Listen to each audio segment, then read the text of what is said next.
And welcome, everybody. Another Monday, another respect. Hope you all had a great week. Well, I did. And I hope you're all doing well. We're going to be delving back into that dark hole of child trafficking again, because, as you know, it's very near and dear to my heart. And it's a very important topic to keep going over. You know, the awareness can never end, the knowledge you can gain can never end, and we cannot do enough in the way of making sure that we save every single one of these kids. You know, the children are everything to our lives. They don't ask to be born, but it's our job to make sure that we take care of them.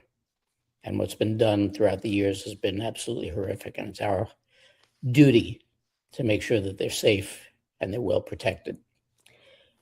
That being said, I have a very special guest tonight.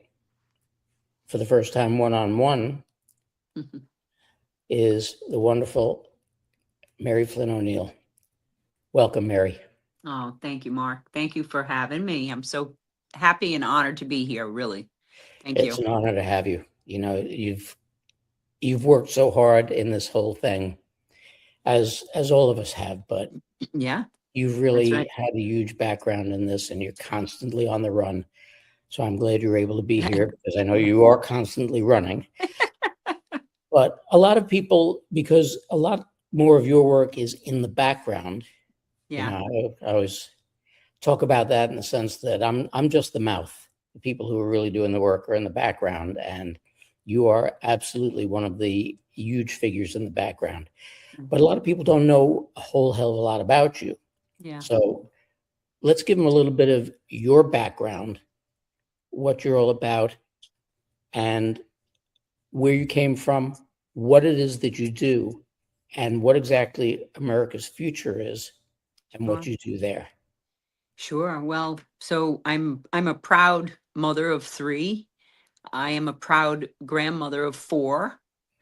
Three 17-year-olds and a 14-year-old. My daughters have kids, but there's a set of twins there in the middle. So I am very proud to say that, and I do have a actual, um, I have actual teeth in this because many times in my life as a woman, a young mother, I went through many things in my life and my children's lives that brought me to experience, corrupt courts, family courts, corrupt law enforcement, corrupt agencies, corrupt things.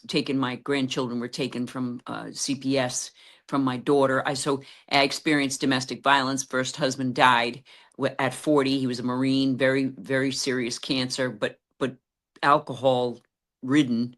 And so, I've had my own experiences that, God gives us, and you must use these experiences to help others. And that's how I feel.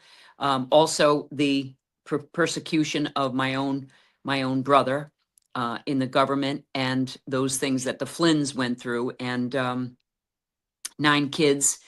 I'm the seventh child. I'm the youngest daughter between uh, generals, born between five, boys, and there's four sisters. And so we have a big family, and we came from nothing, no money. We were very, poor, but happy together. My mother and father were great people. So that's a background on myself and so forth. So we are a family that, really came from nothing, but we were thrown into our brothers being these great military strategic men with great careers and loved this country. My father was a great patriot. He was 20 years in the Army, a master sergeant himself, full of military. My mother's side was Navy, and lots of fights going on, Army Navy games and so forth. But we just come from a very patriotic military family, and I'm very proud of that, which makes us very proud of this country, and we carry on, my Frank, to keep this country safe and secure for our generations to come, for our children. And so it's just one of those things that I grew up with. My mother was one of the founding women of the National Right to Life, who was fighting for the unborn all my life. I watched my mother do that, and that's where it comes from. Our real strength comes from my mother, who just was a fighter, and my father stood strong behind her, fighting for what she was doing was right. And we see that today. Um, Now into America's Future, which is an 80-year-old organization. In 1946, I'm going to relate my mother, who was fighting for the unborn way back in the day when, the feminist movement was marching on. And she used to say, this is going to ruin this country. And she was right.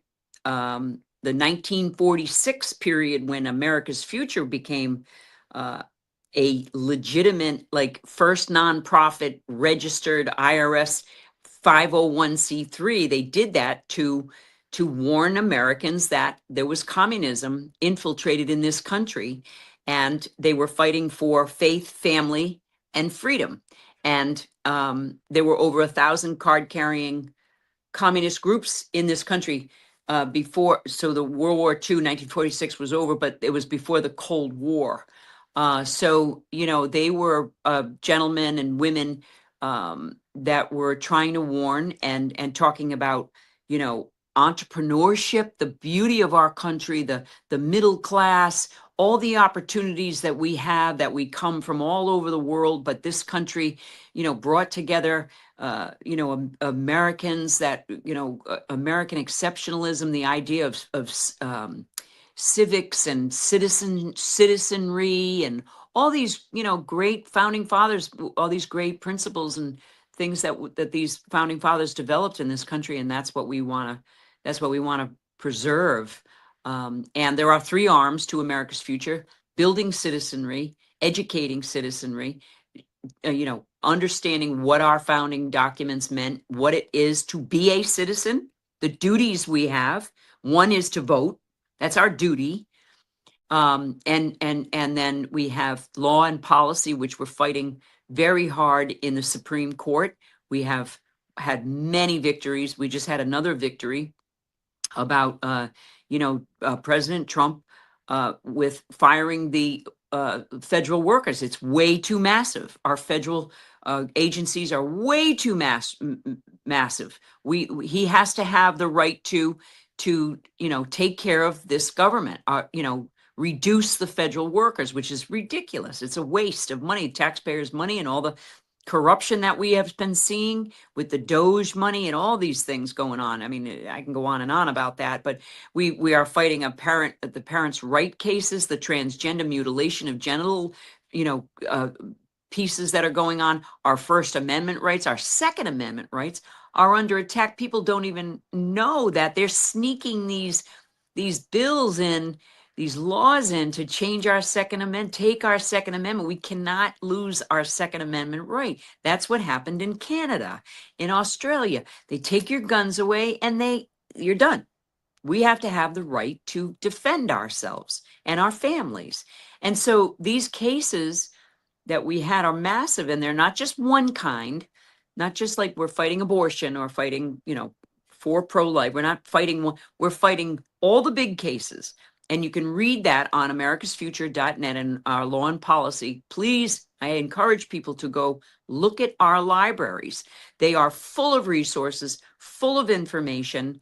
The Federalist Papers, we have the CIA documents, we have the founding father, separation of powers books, all these beautiful books and beautiful resources in libraries that people can go, look at on americasfuture.net. So that being said, there's two arms. The third arm is my favorite, and that is Project Defend and Protect Our Children.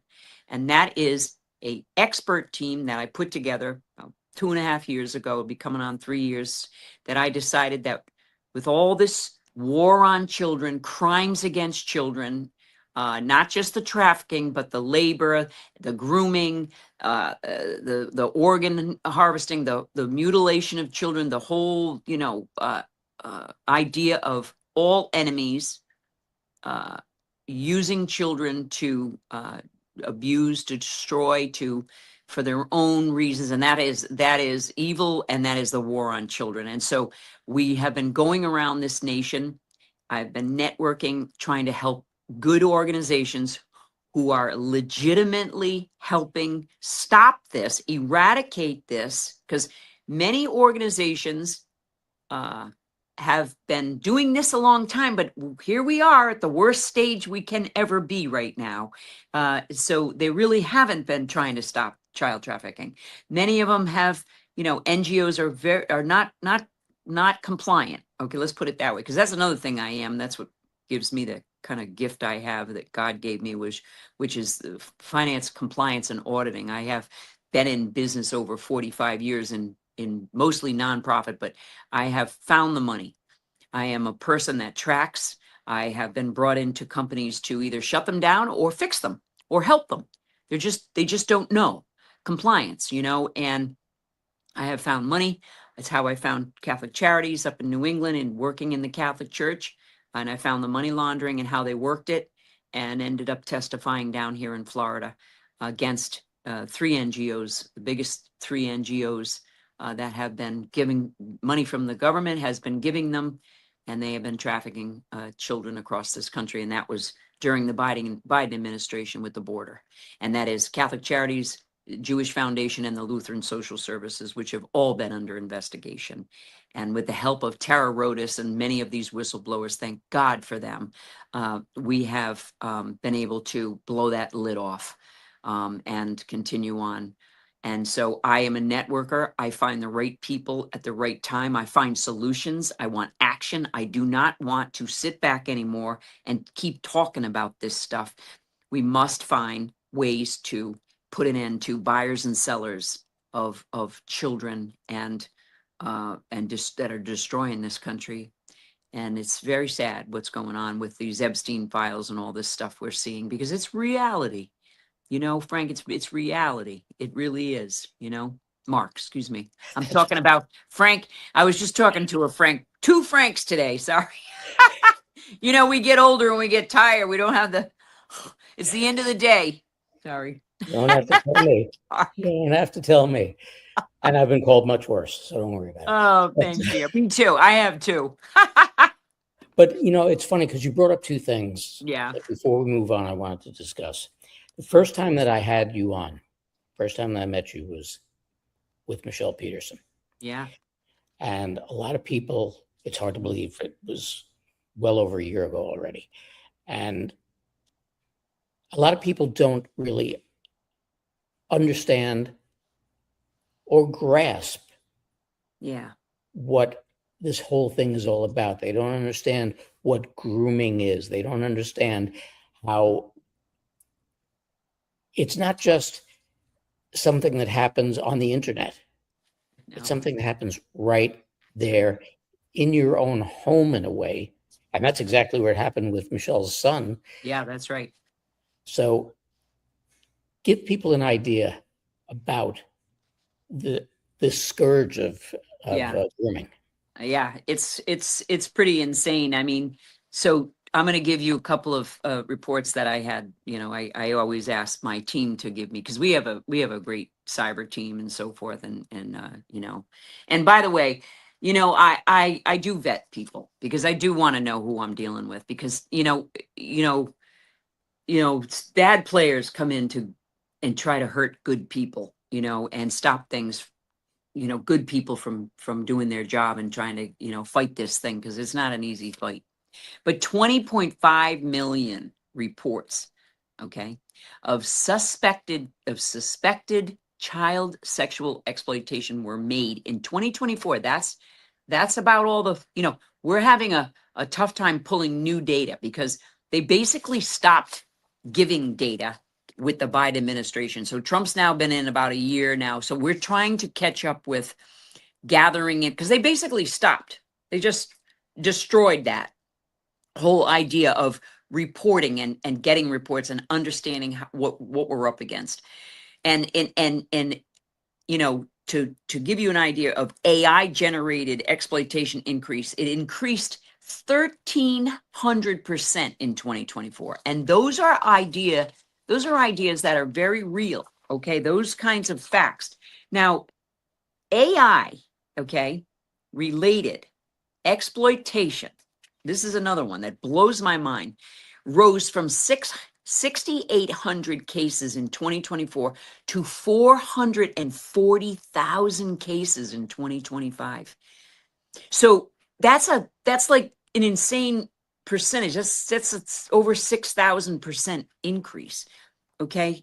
So 100 reports of financial sextortion. So this gives you an idea. It's not just the sextortion, the financial part of this is every day is like at least 36 boys have died by suicide links. Okay.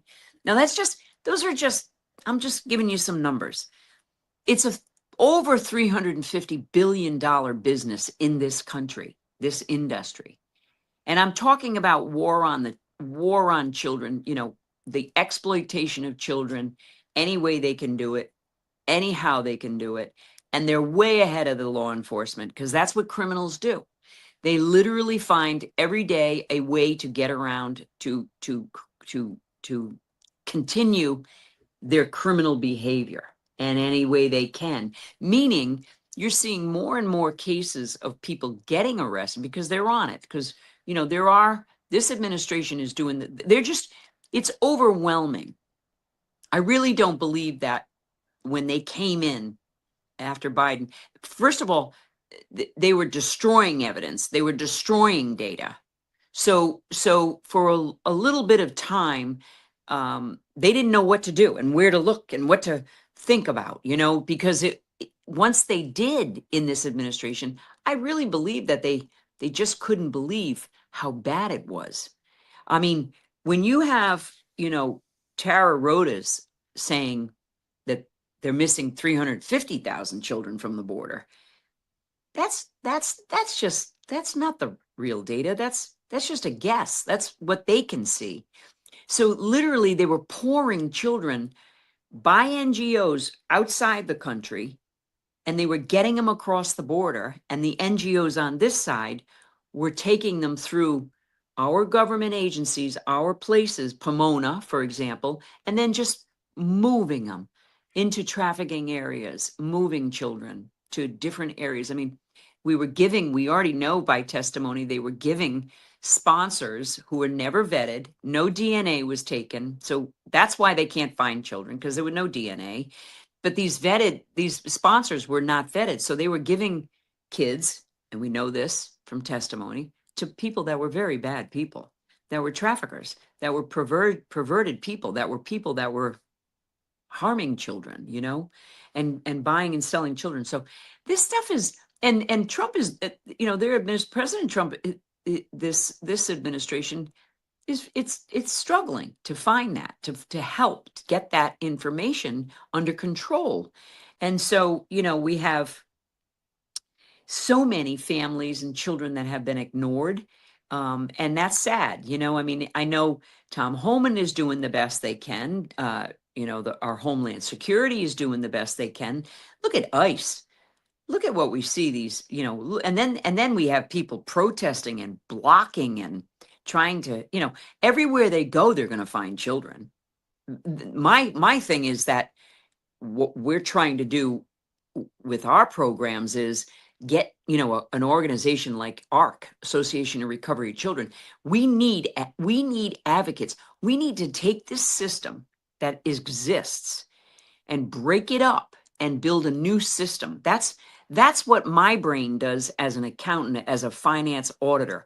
When I track money, I need to find it, I need to gather the evidence, and I need to hold people accountable. But we need a system that's already built on the outside to try to fix that. We need to build a new system, right?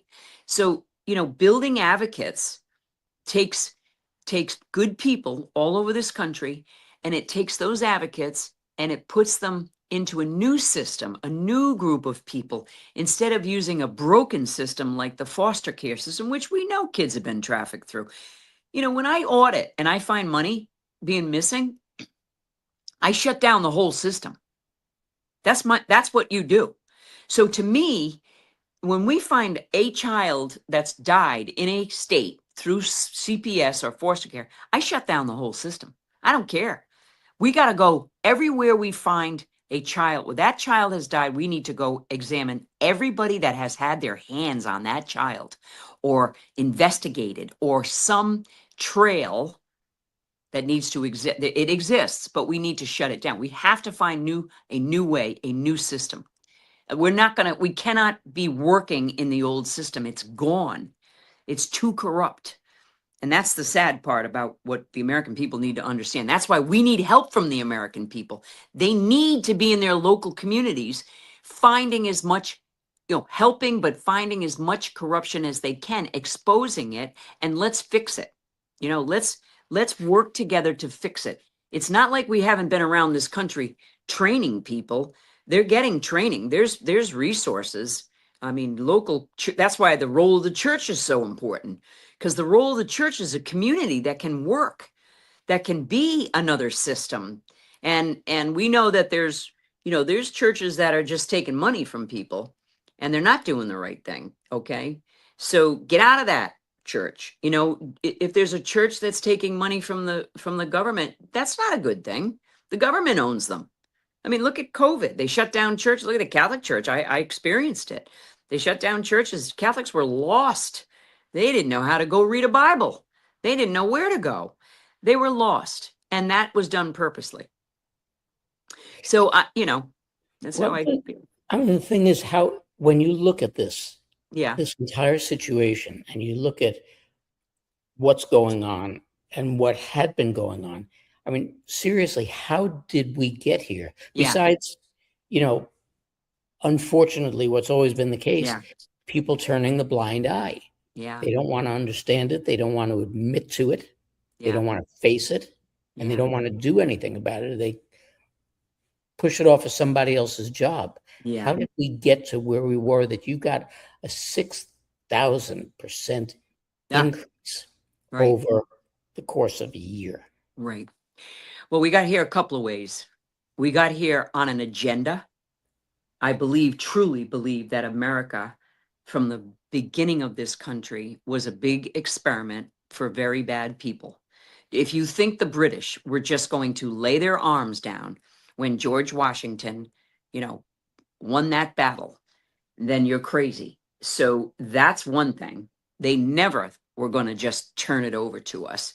And we had that infiltration of that beginning in our country back in the day. It began, and many of the the Christian organizations that came, or people that came over from England, came over from different areas, came in here, started their own churches. And we know today that some of them were very, very monstrous. They're very monstrous.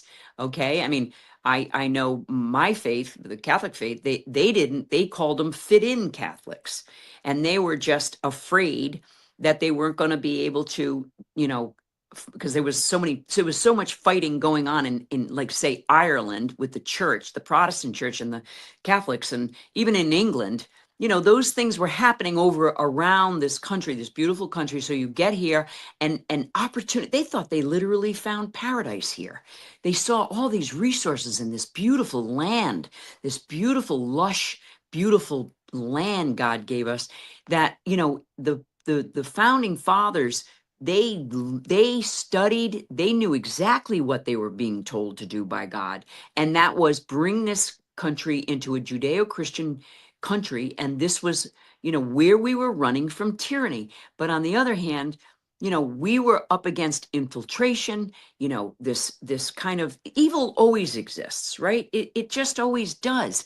And we just, we were I believe that we were a big experiment to many bad people. And there's so many examples of that. I mean, 1913, the Rockefeller, the Federal Reserve. That's just one thing, we have. And then we had, so many other, churches that were doing, and then of course the satanic cults, they were always in here. They were always trying to infiltrate our country. That's just what the devil does. That's the dark side of what we do, the good stuff.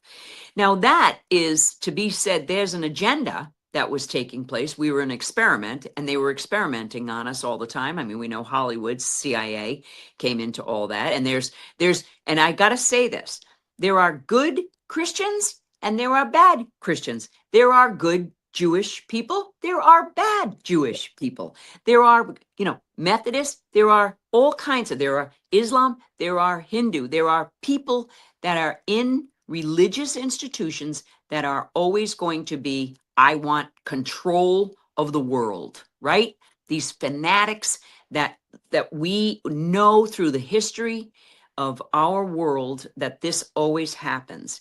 And so I say, dealing with the children, I mean, the Catholic Church, they never healed the people. We see Hollywood with the CEOs and the Hollywood Jewish, very satanic.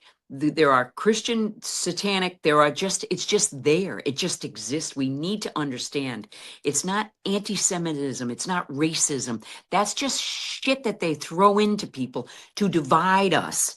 Okay. We are a people that he loves us all.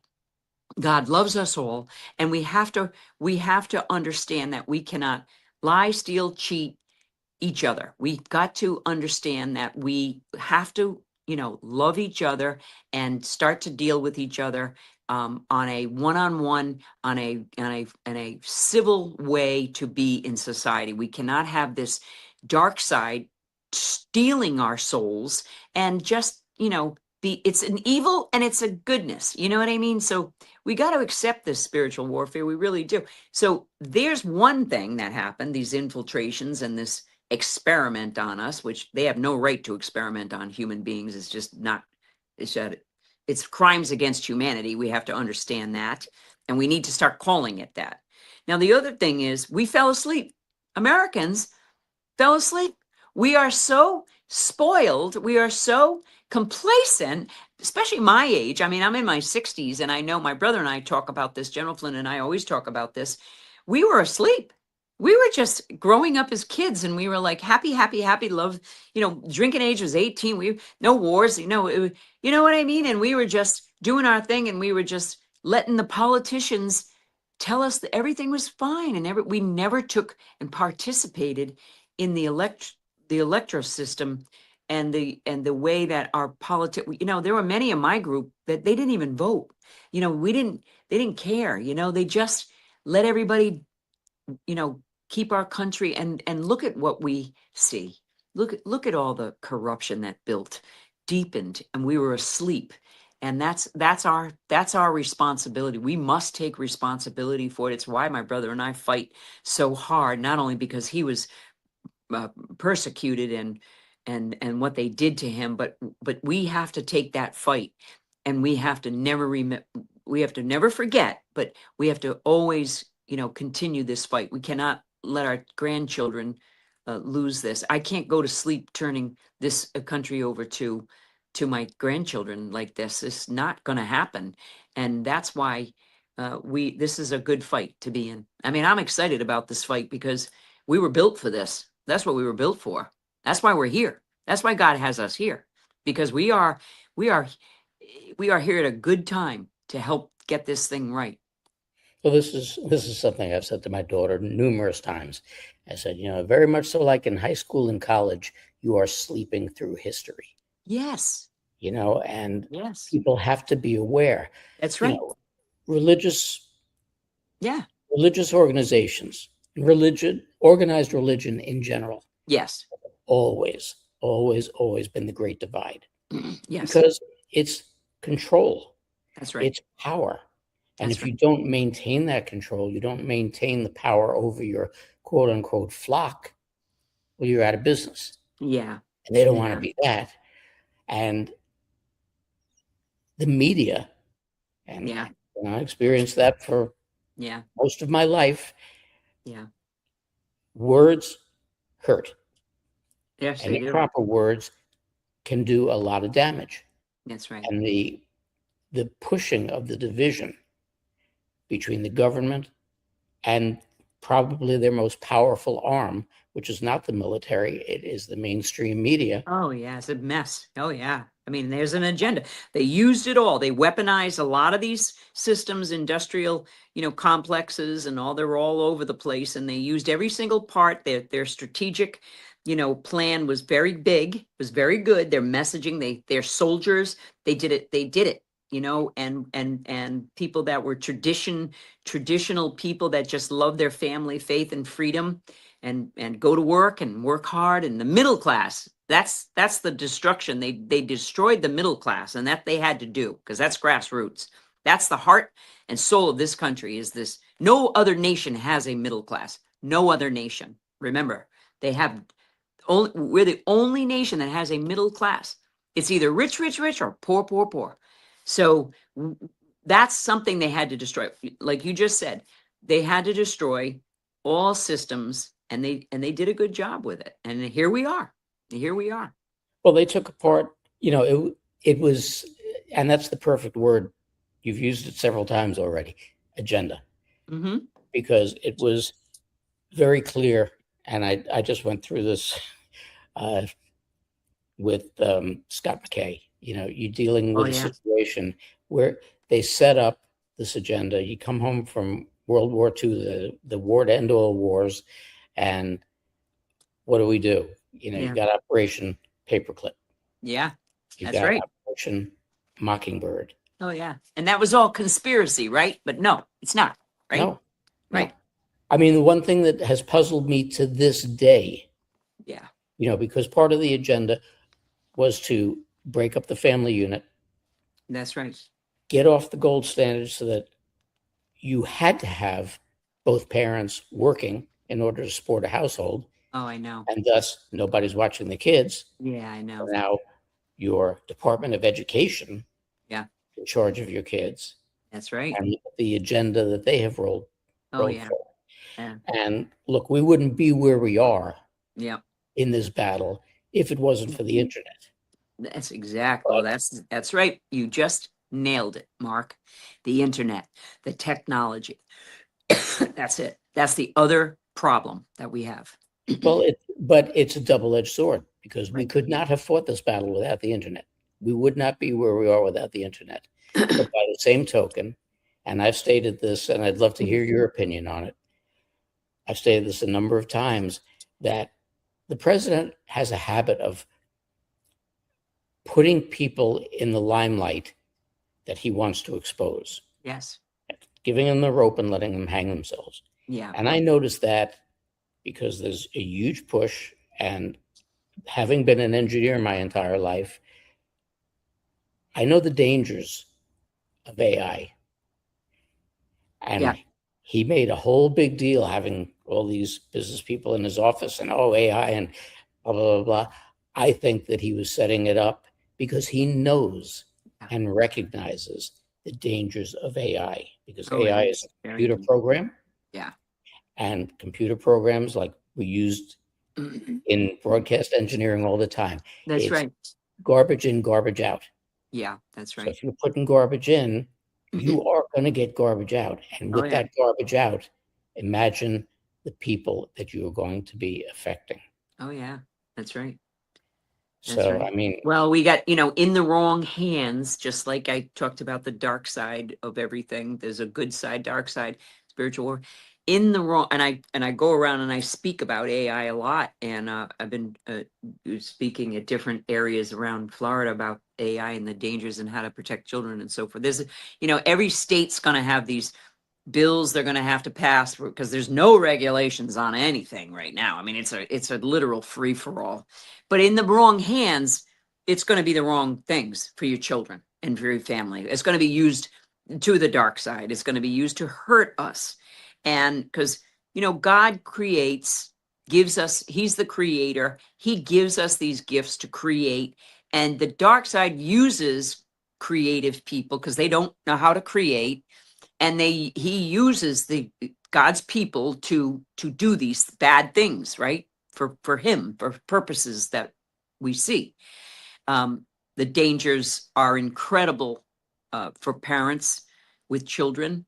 They literally need to keep their kids off these phones and tablets. They really, listen, the warning I can tell parents and people today is that it is not like any other time in our history It is so dangerous for there's like 75 predators every time a child goes into a game or into one of these online rooms. I mean, these rooms, they can separate a child like they can separate a child so fast. They can groom a child so fast to move them to the next dark room, and it's a dark room, and it takes about 5 minutes to suicide a kid. So that's the serious, like parents need to get their kids offline. I'm not kidding you. Done. Like it's got to happen. People have, there's no more excuse for this. This is a danger that I've never seen before. And parents need to take this very, very seriously. Like it's not worth having your children being online, or, hey, they can just, you can't use them as babysitters anymore. Like this is not something that we can do anymore with kids. Okay. It's that dangerous. It's like, I remember when I was young, I lived in Chicago, and we used to have to go drive, my husband and I, he was a Marine, and we used to drive through an area, like you wouldn't drive through that area. Do you see what I'm saying? Like that's what I'm talking about with parents and kids being online. Don't let them be in that area. It's dangerous. Your risks are way that you're going to reach a very bad person, a predator. They're going to tag you. They're going to find out your area. Listen, this just happened in Florida. That Roblox game that Oh, is a Roblox. gaming. Yeah. Roblox. Okay. Literally, the mother and father, a guy knocked on their door because their 10-year-old kid was on that game. The guy knocked on their door and found them. They found their home. They found where that child was. Okay, so that's the danger. They will find out where you are, and that child is their target, and that's what they want. So thank God the parents were smart enough to understand what had just happened. But let me tell you, if that kid was by himself or home with somebody, they took that kid out of that house, or I mean, gone.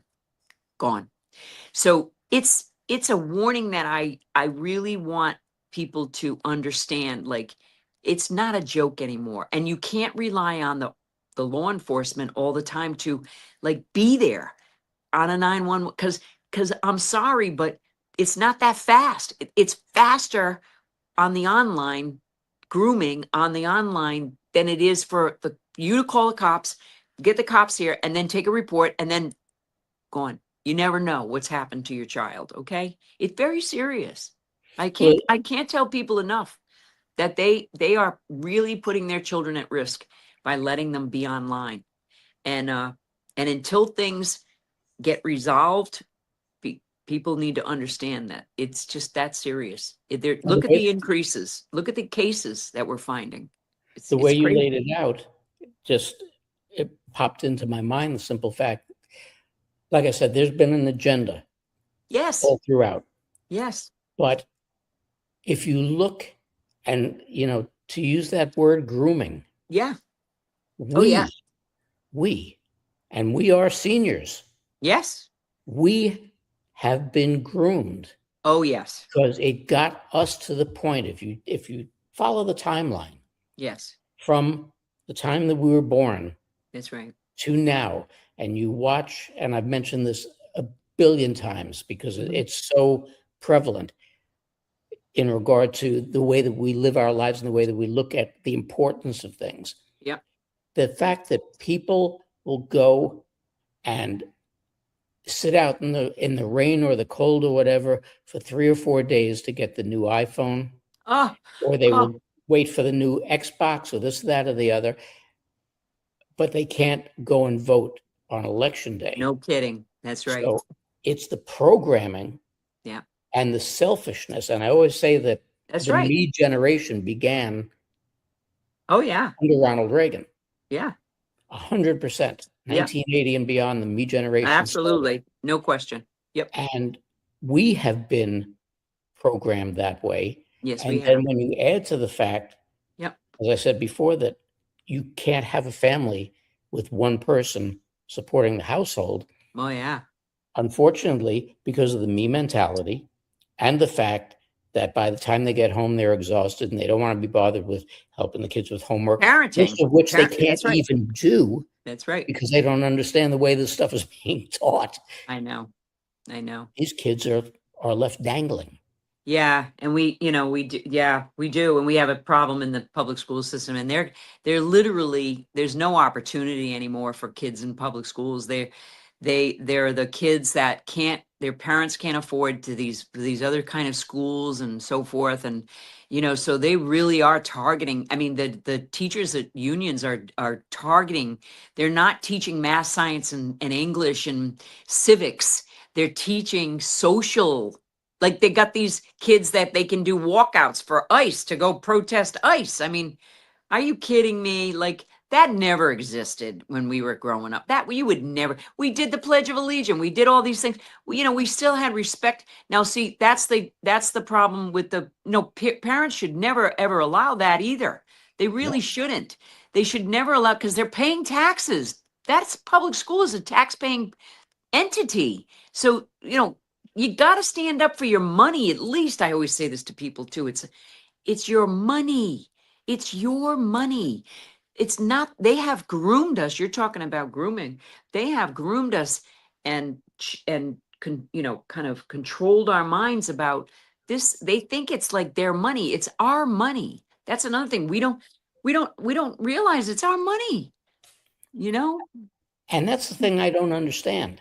It goes because that goes into everything. Everything that the government has done for decades already Yes. is yet another tax on us. Oh my gosh, it's crazy. And not only they that, run willy-nilly with it.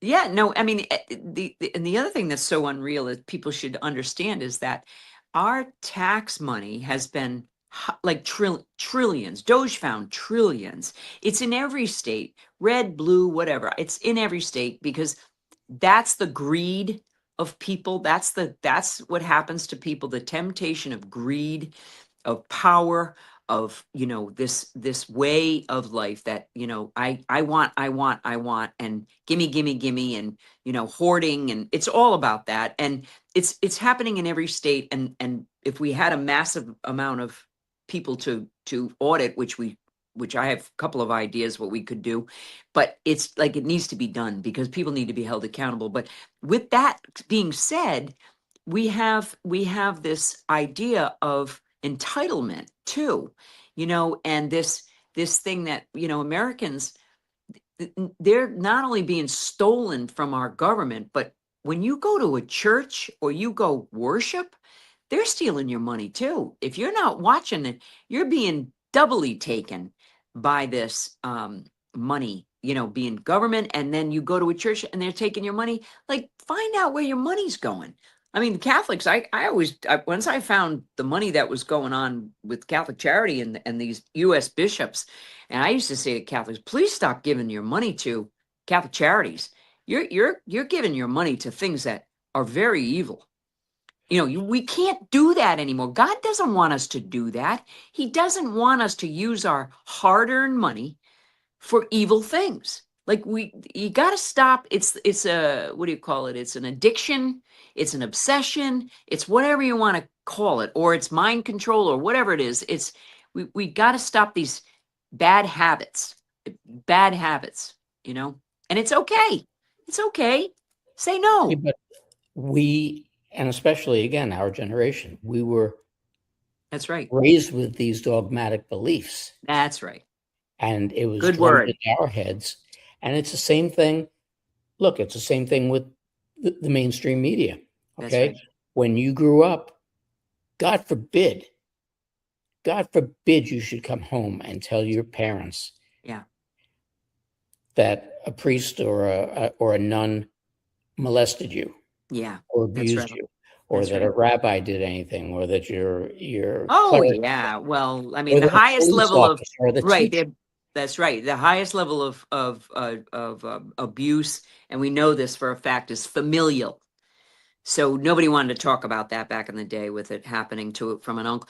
And the other thing that happened in this country is there was highest divorce rate was baby boomers, and the extended family caused a lot more abuse going on too. Stepfathers, stepmothers, half brothers. Okay. So it just caused this real mess of abuse. Domestic violence was talked about. All this kind of stuff was going on because it's mixed families, extended families. So it's very, I believe it's very calculated. It was very calculated. Destroy the family, you destroy a country, And look, Kathy stated it beyond Yeah. any reasonable doubt that a lot of the times, it starts in the home. Oh That yeah. type of abuse Absolutely. starts in the Absolutely. home. That's right. And, That's right. it's hard to, getting back to the religious organizations, Yeah. because we have that beaten into our heads. It's like I was starting to say before, you've got, Yeah. you know, with the way that we were all raised, and we were told, that you never question your teacher, you never question a police officer, you never question a priest or a Oh rabbi, or yeah. anything Oh like yeah. that. And Oh it's the yeah. same thing. That same tradition was handed down, where you were home, you had basically you were with your parents at night and this and that and the other, and sit down and watch the news. And for generations, you pretty much still watch the same station because that's who your parents watched. Yeah. That's right. That's And you right. believed everything that schmuck in the jacket and tie said, because, well, he wouldn't be saying if he wouldn't be true if he wasn't on TV. That's right. So That's right. yeah, the brainwashing is just it's Yeah. it's so prevalent, and they're And- trying everything they can to reverse yeah. brainwash. Right. But how many decades did it take to brainwash us? Yeah, I know. Very, very long time. Yeah, decades. Yeah, I know. Absolutely. I mean, you can watch a movie, a great movie, Into the Light. Mike Smith, he did that movie, and he said, he showed where the CIA started to have an office in Hollywood. So their movies went from movies, great movies, Western, good family movies, to agenda. To change, to polarize, right? To start to, you know, divide, different communities, right. So very sad, and the racist card was pulled, and the anti-Semitic card was pulled, and the hate for Catholics, and the hate for Jesus Christ or God, or what, hate for this nation. I mean, look at what we have going on in this country, the hate for this country. It's so sad. And by the way, it's really good for people to see this now, because all of us, including my brother and so forth, all the people that I've been always around in my community, in my life, we've always been talking about this stuff, because when you see it, and it. It's like, but it's very interesting, because other people are waking up. People are waking up. The more, this is exposed, the better off we are, and then we can, because it's going to crescendo. Evil can only go up so high, and then it starts to go the other way. I mean, it's just like physics. So it's just interesting how we're at a point where it's such a high level of exposure right now in evil, and people can't say it's conspiracy. It's not. It's real. There's no more conspiracy. And by the way, that's a word that CIA made up. So, so when people say, is that real? Well, good, you're questioning that, because it might not be real. So, and go find out, and just do the right thing. And people need to do the right thing.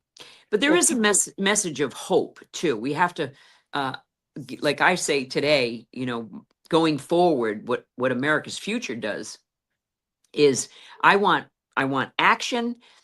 I want resolve. I want people to, get out there and get in the fight, no matter what that fight is: election, kids, running for office, whatever you need to do to get in that. You're finding out what's going on in your communities.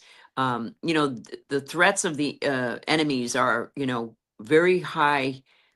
We see what's going over on Iran, which is so ironic, because here's Iran trying to kick out Islam, and then the state of Islam, the bad guy, the bad, really bad terrorists. And then we're, embracing it. We're in Texas today. There's Texas is, going to do a vote against Sharia law. I mean, that should not exist. It's a foreign court. We don't We don't have foreign courts in this country. It's in our Constitution. It would never exist. Why are we having to vote this? I mean, we had people that were just enslaved by these people, young little girls, being married at 6 years old, having children at 9, and so, and then little boys, and then we've got communism that basically organ harvest and do everything else. I mean, and then we have cartel, we have all these enemies working together to destroy this country. And, here we are fighting, but, I want to make sure that we have a message of hope, that we can demand the sunlight without sacrificing survivors. Really, that's another thing, I mean, we must listen to them. We have to ask hard questions, right? We have to. People have to get in their communities, ask hard questions without rushing to judgment, right? We just have to ask those questions without kind of being angry like we see, right? Today we have to have honesty from leaders. We must demand that, regardless of the party, because both sides got us here. Both sides got us here. And we can fight for children without fear, because fear has been over this country as a thick cloud for a very long time. That's what the dark side has been using, is this fear. And it needs to be booted out, because our lives are worth every ounce of our courage. Okay? That's a message I have to say. We have to stay awake, stay alert, stay engaged. That's what we got to do. Nothing is a greater motivator than fear. Right. Nothing. That's right. And they use it all the time. But, right. This goes back to the divisiveness that's been put out there by the government and by the media, right. That's supported by the media, because of the fact that it's a control mechanism. If we are busy fighting each other, we're not watching them. That's right. And so that's right. Easy. And that's what they want. They want all these distractions, all this, confusion, chaos. That's what, and then it makes people get weak, because then they start to judge, or, they start to get on themselves and question themselves.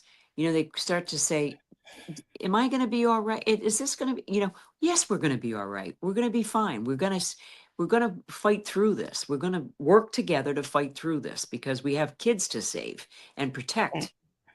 That's it. And people have to, I'm sure people are sick and tired of hearing me say this at this point, but we have to get away from selfishness and get to selflessness. That's right.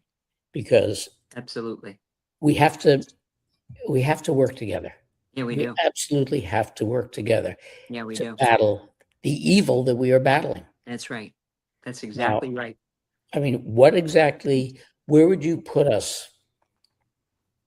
place us on a scale right now in this country alone? Now, this is a global issue, we know, but in this country alone, how far have we gotten? Are we winning the battle of child trafficking and child sex abuse?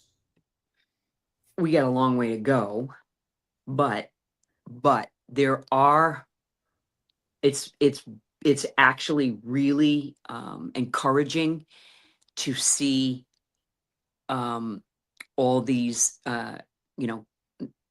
conspiracy, but not conspiracy anymore. All this Epstein, all this stuff, Diddy, all of it, there every day there's somebody being arrested. There's law enforcement working. There's task force. There's people working together. There are organizations that I know that are the good ones that are stepping up to the plate. They're doing good work. They're rising up. They're training. This is good stuff. But I gotta say that this is a industry and it's an industry. It's a big business, because it fuels the globalists. It's a highest amount of money being made. This is what, this is big money, and we're cutting into it. And so, but there are solutions to this, and I know there are solutions, because I'm a part of making those solutions. So, it's a matter of, an organization like myself, who is really an umbrella organization that can help a lot of other organizations that do niche things, which that's what I try to do. I try to get the good organizations under us and get them to where they need to go and help support them. And we have solutions. It's going to take technology solutions, because unfortunately that's the battle we're in probably 5G. My brother wrote the book, the 5G warfare, and then the AI, and of course the role of the church. We are in 6 and 7 right now, which is the spiritual warfare now. So it's going to take technology. It's going to take good people to get these solutions. But God is giving these very creative people solutions, and I'm excited about it. I'm excited that we're going to defeat this. I really am. I mean, I used to have my brother who's this general has fought many wars, and I'd say we're going to educate, we're going to expose, we're going to and we're going to eradicate, and he'd say there's manageable problems and there's manageable problems and there's solvable problems or manageable. I don't know what it was that he used to say. And I used to say, no, we're going to eradicate it. It's going to be gone. We got to get it off this, so I have this, women do that though, because they're mothers, and it's like, you get that, motherly instinct kind of thing where every child needs to be saved. No matter what, we're going to save every child. We're going to stop this. We got to bring children back into this higher pedestal though. We have to bring children back to a respectable, precious gift from God. Life is precious. So we must, start to understand people. We need to switch this up because young people, we're at the lowest birth rate of all times in our history, every nation. So we need to get young people to understand that having children is a wonderful thing. Let's have children. It's okay to have children. That's a fear thing too. Young women from I think it's 18 to 25, they have they don't want to have kids. They're afraid to have kids, or they want careers or whatever this nonsense is going on. And that's just grooming. And being selfish, like you're talking about. It's not about material things all the time and gaining their careers, and let's talk about young men and women having families. I mean, and that will come back because history does repeat itself. It's cyclical, but we need to embrace young people having babies. That's why it's important for us to embrace young women who are single to have their babies. Let's not say let's have an abortion. Let's say let's help babies. Let's help young women, and we don't have to put them on welfare. Churches can certainly, educate. Let's get them into careers. Let's help them have their babies. Let's be pro-life. Let's be pro-children, pro babies. Let's have babies. That's what I see. Well, but first of all, it's kind of hard for couples to have kids when they can't figure out what gender they are. Well, that's got to stop. And that's just nonsense. I mean, that's just ridiculous. That's a theater. I mean, it's like watching, these guys in the some of the legislators that, these guys, or we've seen, during the last administration with these people in uniforms and they're men, but now they're women. You're a man dressed as a woman. Sorry, that's what you are. And then they call themselves a woman. I mean, no, you're not. I'm a woman, and you're not going to do that. Because I am not going to allow that to happen for my young daughters and my young grandchildren, my granddaughters. That's not going to happen. I'm not going to stand for that. Okay. No man is going to dress like a woman and say they're a woman. It's not going to happen because they're not. And women should say that. Let's not be afraid of saying that. Okay. But people are afraid of saying everything. I know. Because every time we became, the last generations were, we became so PC. Oh yeah. That you can't insult anybody. Anything that you say insults somebody. Yeah, that's and right. You're leaving them in that situation. And then you've got the situation where they've groomed society to the point where there's no commitment. Yeah, that's right. Commitment's a good word. That's right. That's right. Marriage is a commitment. It is and a commitment. It takes work. That's right. It It takes is. work. And And it is not easy. And it is not, and we need to talk, married couples, people married, they need to talk about that. That is this is a journey that, it's a commitment to your spouse, your loved one, and because it's not all hunky dory. It's very hard raising children, very hard. You never know what's going to happen. And by the way, it's hard today more so because of technology. I look at my own grandchildren, 17 years old, they're going to be seniors, and I'm like, wow, this is tough for their mother and fathers. It is not easy what they're doing to raise children today. So, and we need to support them because they need support. They need encouragement, just encouragement. It's to I've seen people, children walk in, women walk in with their babies, and young men, and I've seen people growl over it, and say things like, you know I think that's awful. I just do. I think that's horrible for people to be like that. That's just crazy. How are we going to well, act like that with each other? but we grew up again in a generation where we were told very nicely, if you don't have anything nice to say, Yeah. nothing don't at say all. don't say. My mother said that. I remember that. Yep. But there's no such thing as an unspoken thought anymore. So, it's a rough thing to deal with. It But is. you just came back from a trip to South Africa. Oh, yes, sir. Yes. Tell us a little bit about why you went there and what Yeah. you saw.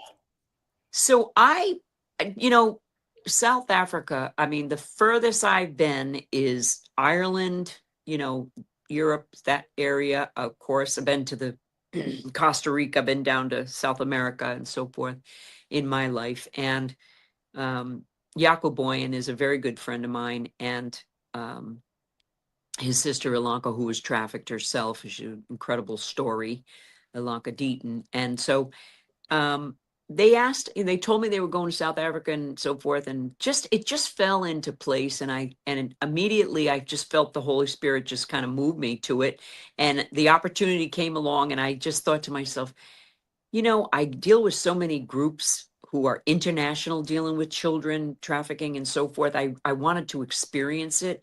And I thought, South Africa, which I do know a lot about because Laura Logan's a great friend of mine. And I've known her for years. And just knowing about South Africa, as a kid, I grew up with the surfing crowd because we all surfed.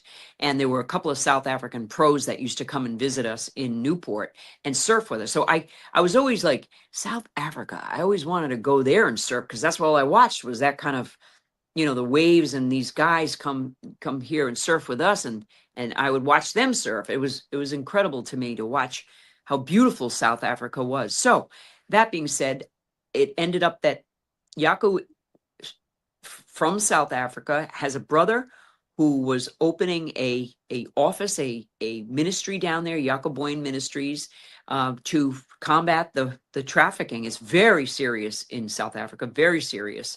All kinds of stuff going on in Africa, all the countries over there.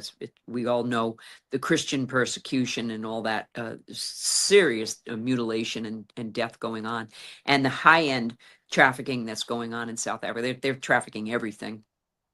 There's a corrupt president. There's a corrupt law enforcement, police officers, very, very corrupt. And so that's what happened. And I went over there, and I spoke at an event, and I gave them my speech. And Yaku was over there, and it was a great event, opened up this area. And I went through, goodness, Johannesburg, which is absolutely disgusting. I was so happy to be back in this country. I can't tell you, watching and seeing the children, and there's no children. They're stealing children off the street. Every single Johannesburg was a beautiful place at one time, with skyscrapers. It's destroyed, Somalian, illegal. It's a it's a mess. It is a absolute mess. I was so happy to get back on this United States soil. I really was. I was just floored by it, by So, the poverty and the sadness. It's just incredible. So they've turned it into what was once a stunning place Stunning, into a stunning. garbage style. Oh, it's mess. And there's the area that we were at, was an area where we were safe. White people were safe, actually. How about that? So there's wealthy, and there's poor there. And so we were in a place where we had to be because we had to be safe because we were Americans too, and you never know. Um, of course, I'm always a high profile because I'm a Flynn, and people do know. And I met some terrific people over there, terrific people. And the good thing was the place that we went to, this college, which was they call them a college, and it goes from kindergarten all the way to high school. They embraced us, but they didn't like some of the things that Yako had said, and so forth. And so they went after him, and they ended up having somebody on the board that said we weren't going to work with him. I mean, Yako he took some heat. He took some big heat.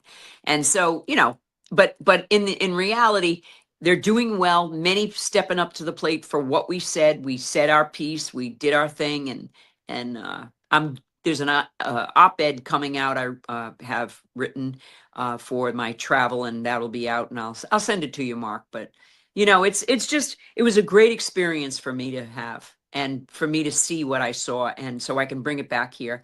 The Americans don't know how good they have it. Let's just put it that way. We do not know how good we have it. So are these, here we deal with all kinds of people, all kinds of organizations, all kinds of, like drug lords, et cetera, who will go and deal with. Can you get me a plug? Go ahead, Mark. We deal with all these different people who deal in child trafficking and kidnapping and murder, et cetera. Yeah. Is most of what you saw over there because of their open border policy? Oh yeah. They're open border. Their borders are. I mean, they don't. This president, this guy in South Africa, he does not care. He does not care. He does not care. So it's all open border. I mean, it's like they're fighting that stuff. I mean, the good people. I mean, they live with spikes on their walls. I mean, windows, bars. I mean, beautiful homes, like all barred up, all wired up, and it's either security or you don't want cops to come, right? Because they're corrupt. So everybody has the people that are trying to protect themselves. They have security. I mean, it's like it's crazy. These people are like, you gotta be careful, very careful, living in these open borders. I mean, that's what they do. Nobody protects their borders. Nobody's. It's open. I mean, Somalians are all over the place. What a beautiful place too. South Africa is beautiful. Well, the African continent itself is basically beautiful. Yeah. I mean, the resources, we went on safari. I mean, it's just gorgeous. But the problems over there, because in Africa, tremendous amount of child trafficking. Oh, huge. 8 years behind us. They're 8 years behind us. It's massive. So I mean, they got the diamond, the blood diamonds, so the kids are working labor. You know what I mean? It's like, that's real. That's real. All that stuff we see, the blood diamond movie was there. I mean, that they were showing us this stuff a long time ago, Mark, too, in these movies. And this is all, again, goes back to money and power. Yes, that's right. Exploitation. Oprah's been there, right? The school was there with the kids. Okay. Now, if you don't think that stuff is real, that's real. I mean, why is she there? What is she doing there with all that, with these kids? And they were missing. All these kids were missing. I don't trust any of them. I mean, do you foresee any change over there? Well, I just foresee people need to rise up. These nations need to rise. The people need to rise up. And they were, when we were leaving, we got a good encouragement from people. They were rising up, but it's like, we need to get them to rise up. People need to rise up. We have a problem in our country. We've got to take care of our country first, because we can't be that beacon unless we straighten this country up first. And then we can be the beacon of the world. And I always say that. I said it in Michael's movie, the Flynn movie with Mike's persecution. We have to straighten our country out so we can be the beacon. We should have been not in these wars. We should have been spreading the gospel, and we should have been being the Christian nation and spreading to the world freedom. That's freedom. Okay, is real, is real freedom, is that. And we have been fighting wars and wars and wars and so forth. And it's just sad. We have to start to change because the world is rising up. Look at all the rising up that's happening. Well, but this is what Got a feeds long the one over beast. there. Yeah. This is what Yeah. feeds the beast. As they have their wars, they Yeah. get more money. Yes, they And do. what are they also doing in the same token? They're getting rid of all of the feeders. Yes, that's right. That's right. And that's Yes. really how they look at us. That's all that they are. That's exactly right. And That's then you came back from Africa. Yeah. And you went to DC. And then I'm fighting all the time. Oh, sorry. That's- We're just plugging something in because I'm getting low battery. All good. Can you reach, Chrissy? Yeah. You good? So I am in DC. I just came back from Richmond. We did a training. We do this incredible, role of the church action training, get in the fight training, and I'm all over the place. Going into my thing right now is to get into the churches because they need, they need to understand that they're the communities now. They have to be the communities. We have to take back our communities, and that is those communities and that's the role of the church. That's what our founding fathers did. That's why we came here. That's why we did what we did in this country. So I'm training on, all the threats, how to deal with it, how to get the corruption out of our local action. This is local action, very, still real. General Flynn, used it as a military strategy, and it worked in many, many countries. They just didn't follow through. They continued wars, but we can use this in our country. And local action is really, about getting in the fight. And that is any way you can get in that fight, we will show you how to do that. I mean, I've got plenty of resource. I've got plenty of training. I got training on vulnerabilities for parents to identify vulnerabilities on their children. Like, so they won't be, taken by a predator, right? Manipulated. So, AI, there's all kinds of training. There's training on how to our founding principles on being a citizen and what our Constitution is and the role of the church. It's just really good training. And so I'm traveling a lot. We're having a great summit in DC for the 250th anniversary for our country. We're going to do a summit in DC June 30th and then July 1st. And then we're doing big one in Texas. I'd love to have you come, Mark, in Texas, because Texas goes, we all go. Okay, this is real, and we're going to be doing a big get in the fight there. I want to bring everybody from around the country to come together. We're gonna do trainings. We're gonna do speech. We're gonna have some good people. We're gonna have some music. We're gonna have some movies that are censored that people need to see. Watch some good movies, good documentaries. We're gonna have a lot of fun, and then we're gonna be all over this country with these get in the fights. I'm going to California. I'm going to the East Coast. I'm going to Tulsa. I'm going to Michigan. I'm just going to get as many places as I can to train and bring organizations to people that they can, help them get what they need in their communities. And, of course, election integrity is a big deal to me too, because we got to fight election integrity. I'm watching what the president is going to do here because, we've got all these illegals and we've got, voter rolls. There's so much work to do that people can do in their communities. There's so much they can do. Just do it, But that's the problem, is getting people to do it. Yeah. And one of the points that you just brought up, what are some of a couple of the minor things Sure people could do to make, be aware of what's going on with their kids and to keep them from becoming victims? Yeah. Prevention, right? Stronger children's safety systems. Okay. There's so much. Well, first of all, it's like Mel Gibson said a long time ago, you gotta educate yourself. You gotta find out what these behaviors and identify. It's 101, you know, behavior, bad behavior, child, you know, protection 101, right?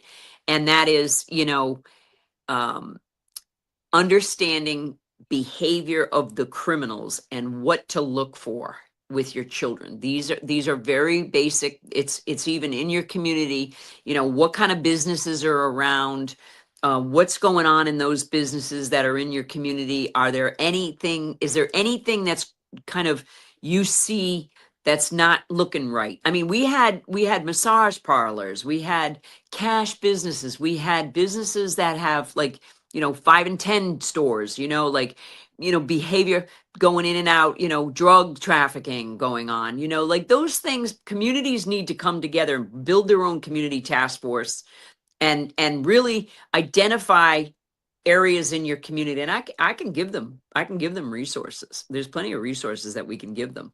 And take these training courses, like the ARC training. Take these courses, even if you don't want to go rescue kids, because it will train you to be a rescuer. But even if you just want to learn how to identify behavior, identify, like, buildings, houses in your home. Like, you see a lot of cars going in and out of a house, when there's just kind of behavior that you want to identify. Sometimes these people will move kids around to different safe house, these homes, and they'll change color.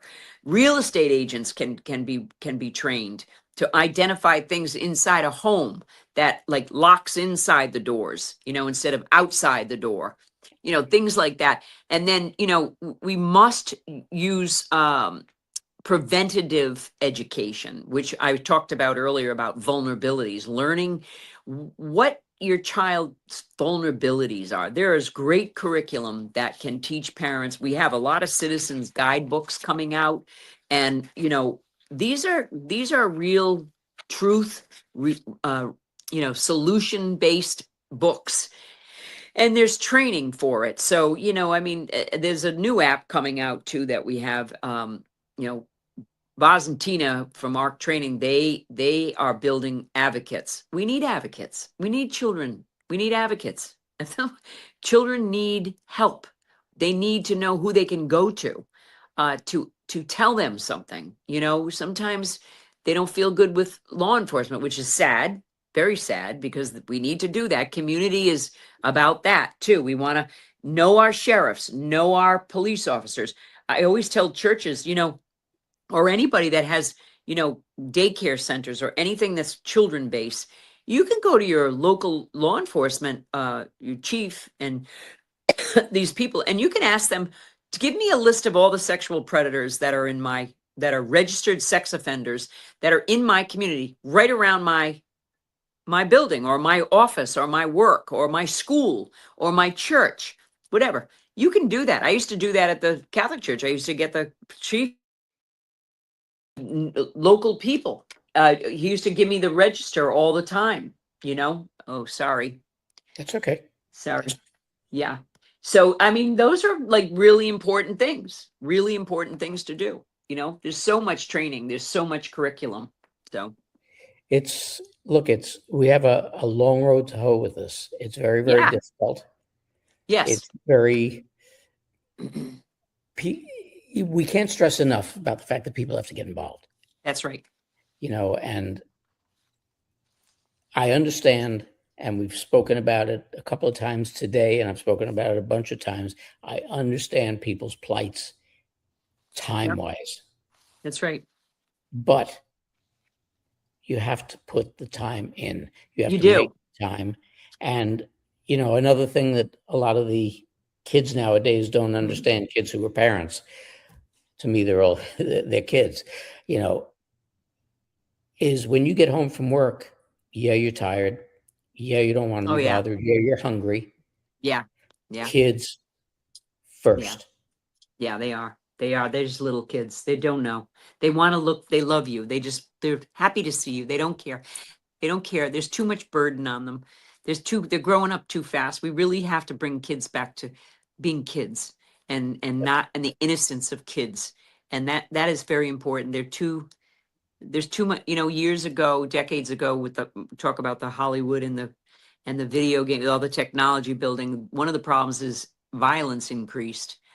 Kids were seeing too much violence on TV and movies and all this kind of stuff. I remember my little guys, these movies, and I'd be like, "Is it R rated? What's it rated? I'm not going to bring you to a thing that's showing any kind of, I mean, even we know Disney was showing stuff that was not good, right?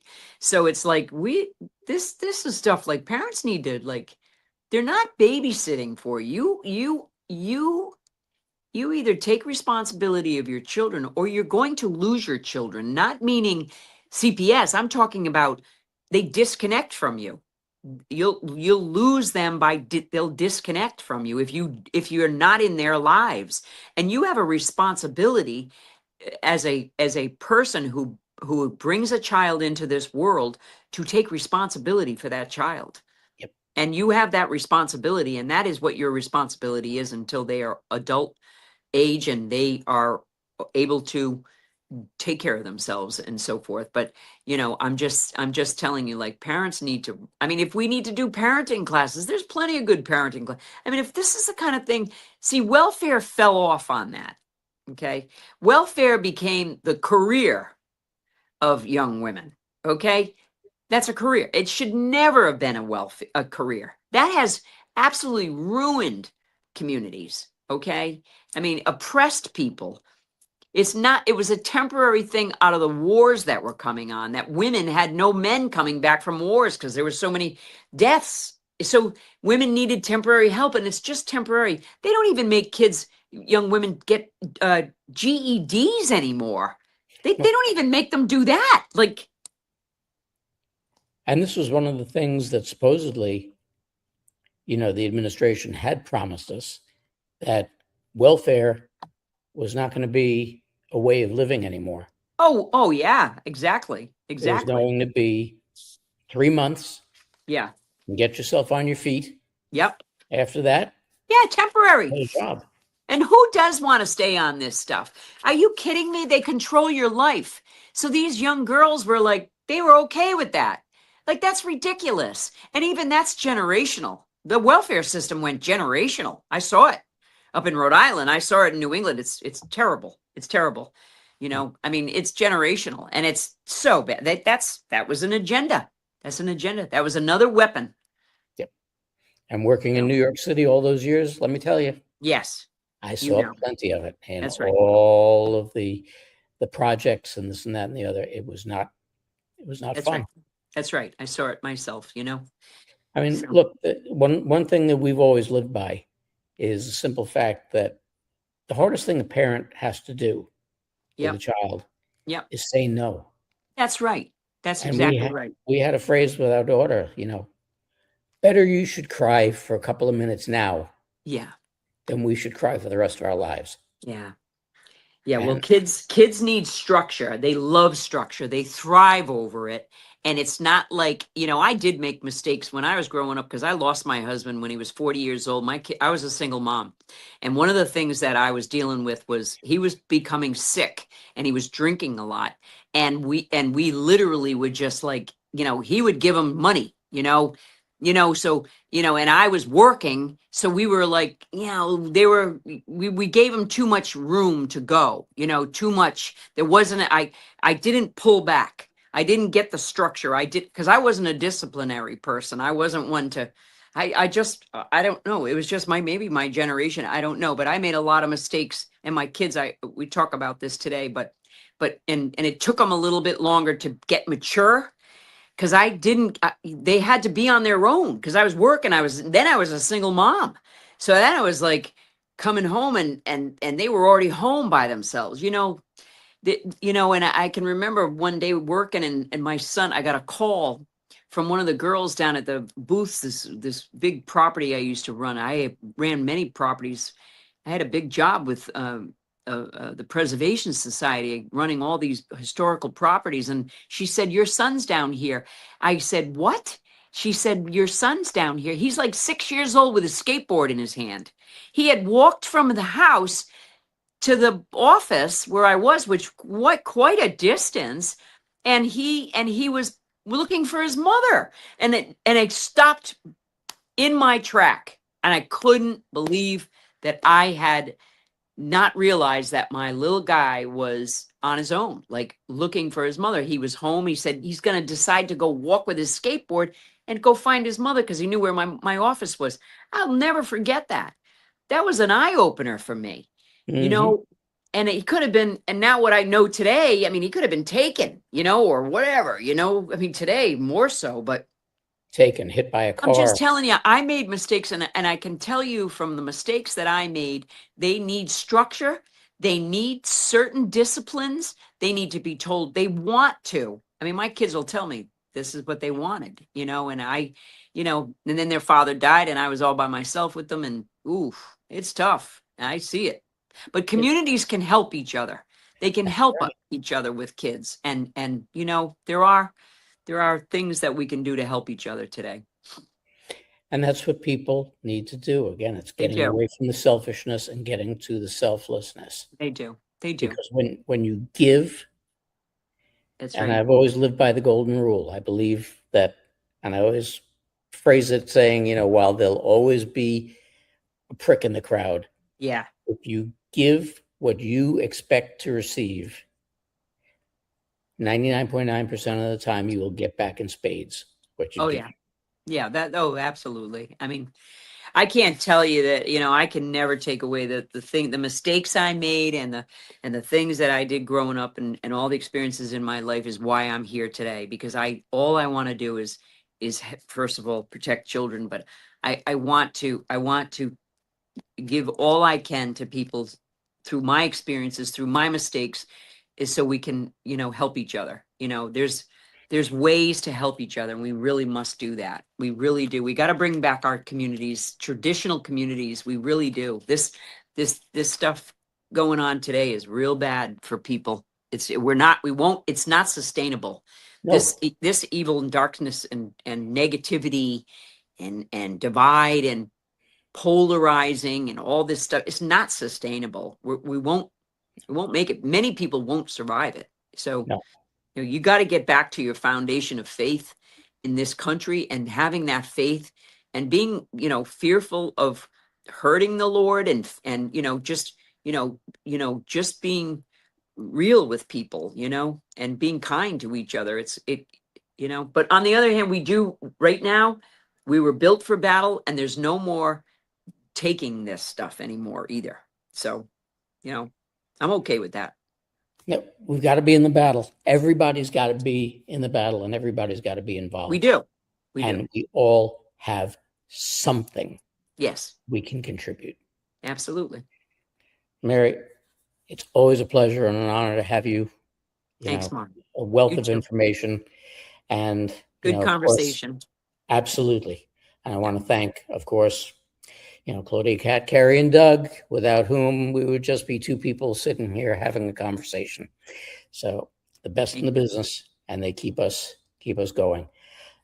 Again, I will close, and it's good to have Mary here for this, because one of the 4 charities that I have listed on here for donations is America's Future. Thank you. But, I will close out again, as per usual, with Who Saves the Children. And even if you don't want the song, please do something to help the children. If you can give, a Rumble rant, or you can go to Starbucks or this, or that, or the other, $5 isn't going to break you. Give it to one of these 4 organizations, because these are organizations that are directly helping save our children. So do everything that you can, because we need to do that. Again, Mary, thank you. It's been a great conversation. Thank you, Mark. Good night, everybody. Be well, and we'll see you again next week on Respect.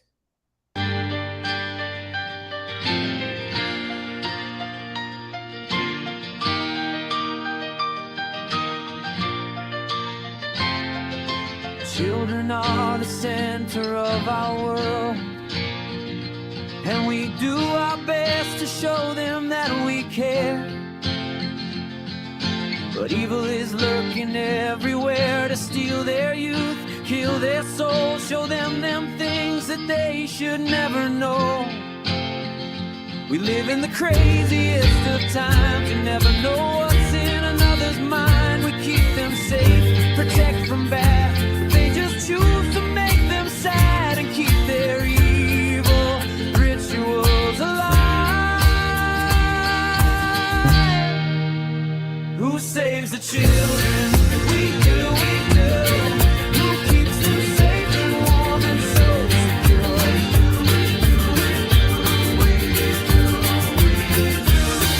We do, we do. Who saves the children? We do, we do. And we'll fight to death to keep it safe for you.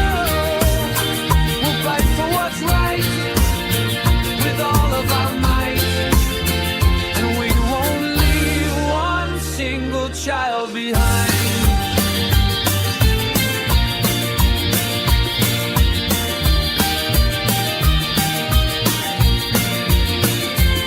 They've been here since the dawn of time, and their actions take a twisted mind. But we won't stand no more. We'll track them down for sure and make sure that they are gone forevermore. Why can't you see the crimes committed on our kids by the powers that be? How long do we wait? How many must die? How many loving parents need to cry? Who saves the children?